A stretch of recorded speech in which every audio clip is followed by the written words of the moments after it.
Hey, what's up, Caps Ninjas? Sensei Lance here with another tip for the parents.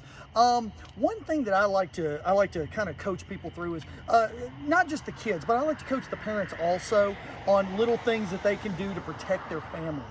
All right. Now, one thing that a lot of people have to do is, like, usually a lot of people where I come from, they go to work and it's nighttime when they get out. Okay, so what you have to do is when you're walking through a dark parking lot, there's lots of places for bad people to hide and lots of things that people can do to you in those dark parking lots. So one thing that I highly recommend, not just for vision, but for a self-defense tool, is a good old-fashioned flashlight. Of course, they make these in lots of hard metals these days, and that's super handy.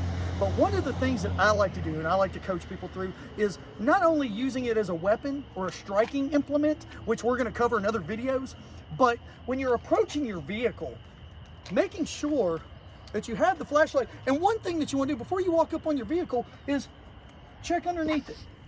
Make sure there's nobody hiding underneath your vehicle.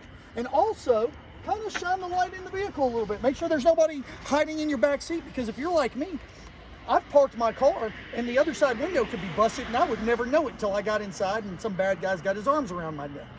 So make sure, this is a fantastic thing, and it takes 2 seconds. Ladies, you can keep it in your purse. Gentlemen, they make all kinds of cool cases. You can carry it on your hip, but have a flashlight and make sure before you walk up on your vehicle, if you're in one of these areas like this, make sure to kind of scan the area a little bit.